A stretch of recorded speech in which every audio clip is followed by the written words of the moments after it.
सांग, एवढ्या मोठ्या म्हणजे सुकन्या कुलकर्णी म्हण, स्वप्नील जोशी अनेक वर्ष याने इंडस्ट्रीत काम केलं आहे, त्यांच्याबरोबर काम करण्याचा तुझा अनुभव कसा आहे? खूप छान. कारण की ज्यावेळेस मला डिरेक्टरकडून फोन आला होता आणि या कॅरेक्टरसाठी या फिल्मविषयी जेव्हा मला सांगण्यात आलं होतं तेव्हा मी पटकन होकार दिला होता. आणि मला असं वाटतं मी तेव्हा ना मला माहिती पण नव्हतं सिनेमाची कास्ट काय आहे. एक तर तो प्लॉटच इतका छान होता की 6 जन्माच्या बायका येणार होत्या. तर म्हटलं वा, ही खूप इंटरेस्टिंग स्टोरी आहे. मी पटकन होकार दिला. स्क्रिप्ट रिडिंग होत होती त्यावेळेस मला त्या दिवशी मला कळलं की सिनेमामध्ये स्वप्नील जोशी आहे.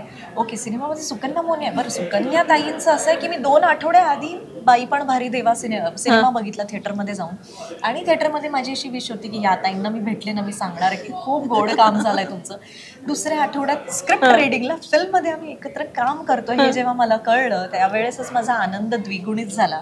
आणि स्वप्नील जोशी स्वप्नील सोबत आम्ही मित्र होतो. अवॉर्ड फंक्शन्समध्ये भेटणं किंवा इकडे तिकडे भेटणं ते चालू होतं, पण एकत्र काम आम्ही पहिल्यांदा करत होतो आणि त्यामुळे थोडंसं दडपणही होतं. कारण की ऑफकोर्स एवढा सिनियर सुपरस्टार म्हणूयात आपण आणि तो स्टार, त्याच्यासोबत आपल्याला being a heroine, romantic scene, बरेचसे सीन करायचे आणि त्यात मी कोल्हापुरी कॅरेक्टर करते. तुम्ही प्रोमो जर बघितला असेल तर तो लहेजा पकडणं म्हणजे मला तो चॅलेंजिंग रोल होता.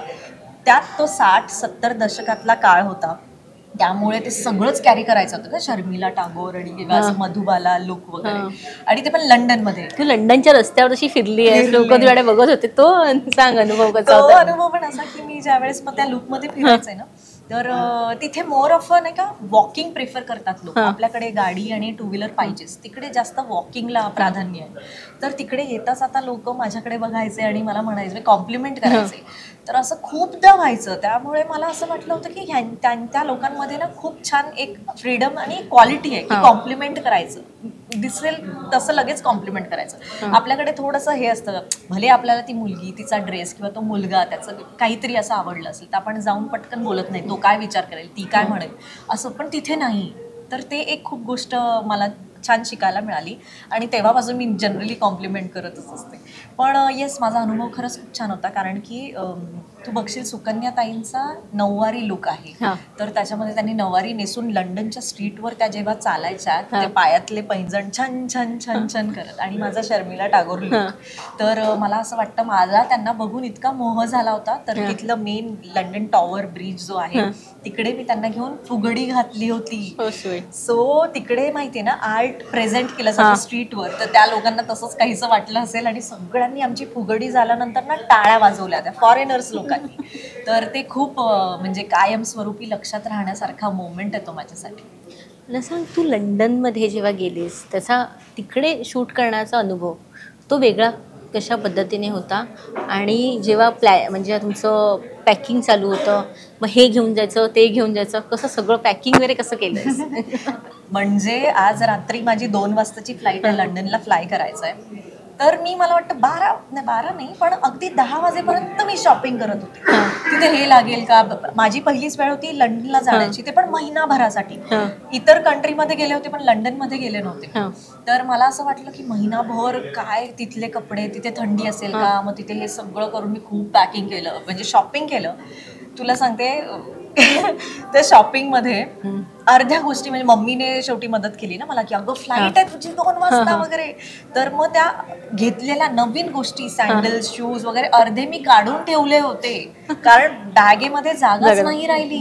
अर्धे नवीन कपडे मी सगळे काढून ठेवले आणि अर्धेच घेऊन गेले. आणि तिथे गेल्यानंतर लंडनला गेल्यानंतर मला तिथे वेगळं करण्याचं, शॉपिंग करण्याचा मोह झाला. मी तिथेही प्रचंड शॉपिंग केलं. आता परत प्रश्न आला की एका बॅगमध्ये कसं काय, मग नवीन बॅग विकत घेतली ती आठवण म्हणून की चला लंडनची बॅग म्हणजे कायमस्वरूपी लक्षात राहील. लंडनची बॅग म्हणजे ती बॅग विकत घेतली, ट्रॅव्हलिंग बॅग, आणि मग सगळं व्यवस्थित शॉपिंग केलं. असं खूप म्हणजे गदारोळ माजला होता, असं झालं.